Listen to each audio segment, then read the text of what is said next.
Okay, Physics 11H, the results for the quiz are in. Not bad for the first shot. We'll figure it out. I might give a little more time next time. If you didn't do well, don't freak out yet. We're going to keep moving forward for now. Get some more quizzes, see how it goes. Maybe I'll likely probably just drop one of these quizzes. So first one, get the kinks worked out, we'll move forward. So again, the mean was a 3.53. The median grade was a 4.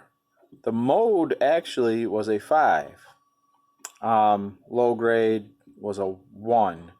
All right, which there was, I think, like 8, almost half the class got perfect, and then a quarter of the class got a 1, something like that. So that's what shifted the mean down there. But anyways, only 5 points. Not a lot of points in the system yet for this marking period, so we'll see how it goes. We're going to keep moving forward, though. I'm not going to do any new questions to this one. Likely will drop a quiz. So let's quick go over this. Number one, well, the order might have varied for you, but the one with an Earth and a satellite in Earth's orbit experience a mutual force of attraction of 1,500 newtons. So Earth, satellite, mutual attraction of 1,500 newtons. All right, made that vector a little long there. 1,500 newtons, each of them experiences that. If the satellite's orbital radius is tripled, what must the new approximate magnitude of the gravitational force of attraction be? So if the radius is tripled, Fg equals G, M1, M2. I feel like a robot. I've written this equation 100 times, it feels like, over the last few days. Fg equals G, M1, M2 over R squared. So if you triple the radius, that means you're making the R 3 times bigger. All right, so your new Fg is G M1 M2 over 3R squared. All right, when you put the 3 in there, it is then squared. So G M1 M2 over 9R squared. When you square something like this, you have to square both parts of it, both terms. So your new force of gravity is 1/9 of the original force of gravity. You've reduced the force of gravity by 9 times. So the way you get the number there is you say, okay, the original force is 1,500 newtons. The new force is that divided by 9, or 1/9 of that. So 1,500 divided by 9 is 167, which, depends on which quiz you had here. Man, I really gotta do something about that light on the glare there. GM1 M2 over 9R squared. All right, so sorry about that, but it is what it is. We'll try to do better on that one in the future. Okay, so you make the radius bigger, the force has to go down. It has to get smaller. So the only ones that make sense are the 167, 500, and 375. All right, so obviously I did the 500 Newton one, just divided by 3, which a few of you fell for that trap. And then 375, I don't remember how I came up with that number, but it was a number you could get.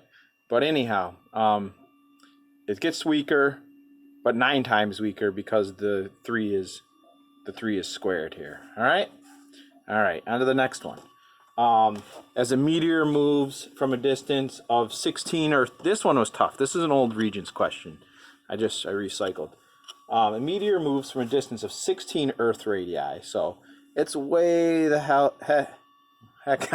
heck out here. Oops. It's 16 Earth radii, right? So it's 16 away, and I move it to a distance of 2 Earth radii above. So I move it way closer now. Way closer.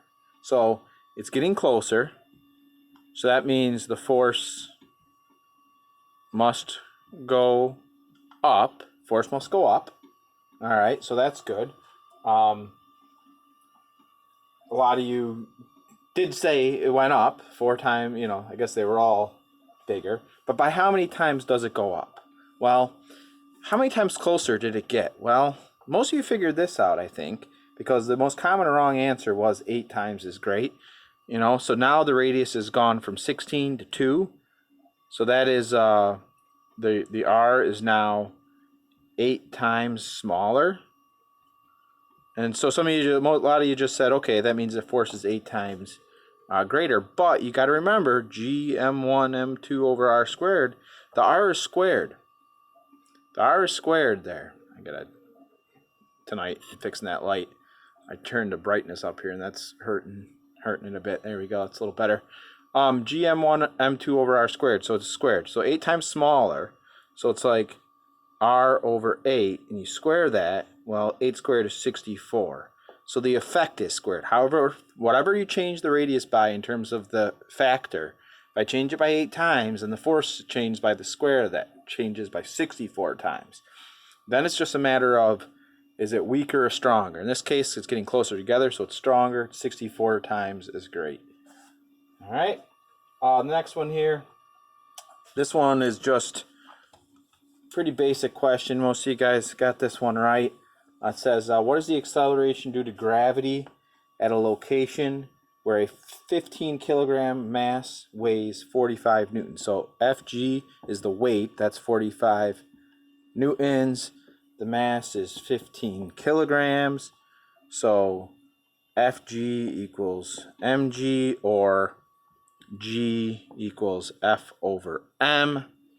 So in this case, it ends up being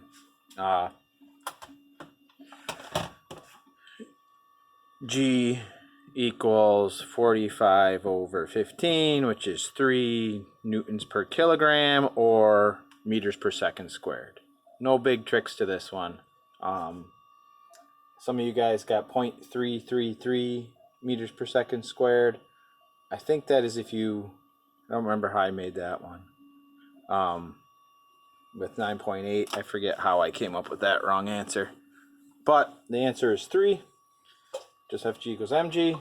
Number 4 is a plug and chug, right? The magnitude of the force of gravitational attraction between a 9.5 times 10 to the 5th kilogram object and a 3.3 times 10 to the 6th kilogram object separated by a distance of 4.4 times 10 to the 3rd meters is closest to the following. So Fg equals g m1 m2 over r squared. Literally just plugging in the numbers, 6.67 times 10 to the negative 11th newtons times meters squared per kilogram squared. All right, m1 and m2, really just making sure you know how to use your calculator here. 5 times 10 to the 5th kg, 3.3 times 10 to the 6th kg, divided by 4.4 times 10 to the 3rd meters squared. All right, so you just have to be able to plug it all into your calculator here. 6.67 e minus 11. All right, I use the e times 9.5 times 10 to the 5th times 3.3 times 10 to the 6th divided by 4.4 times 10 to the 3rd. You got to square the bottom, and you get that answer of 1.1 times 10 to the negative 5th newtons there. All right, classic plug and chug. Just got to be able to do it. All right. Next one. 2 objects, mass 1 and mass 2, are separated by some distance r and experience mutual gravitational attraction. Determine which of the following changes would have the greatest effect on the inertia of mass 1. Oh, Harmon, you tricky dog, you dirty dog, you. Mass is literally inertia. That's it. All right, so really the question is, which change would have the greatest effect on the mass of mass 1? All right, so I really tried tripping you up with this, and a lot of you fell for tripling the mass of mass 2, because that would have the greatest change on the inertia of one of the objects, but not mass 1. You fell for the trap there. So the greatest change in mass 1, the only one that actually changes the inertia of mass 1, or the mass of mass 1, is, you know, the having the mass of half 1. Doubling the distance between them has no effect on the mass of mass 1. Having the distance between them has no effect on the mass of mass 1. Tripling the mass of mass 2 has no effect on mass 1 in terms of its inertia. Inertia is mass. Inertia is not gravitational force. It's nothing. It's literally just mass. So try not to make that mistake again. All right? Anyhow, we just took 10.5 minutes to do these problems, trying to take time to explain it and talk about them. So 10 minutes for you to do them should have been about right, but maybe next time, a little more time would be helpful. I saw a lot of you finished it in 7 minutes or so, which was fine. The whole thing about keeping the time short is to try to cut down on cheating. I'm going to try to be diligent, but at the end of the day, I don't know what more I can do than keep the quizzes, in a compressed time at a specific time, so it's not, jumping around. I got to go back and look and make sure everybody had started it before 1 o'clock. I have to see about that. But anyhow, hope everybody watches this one, figures out what they did wrong, and moves on to the next episode. I'll be making the force and impulse video here shortly. Talk to you later. Bye.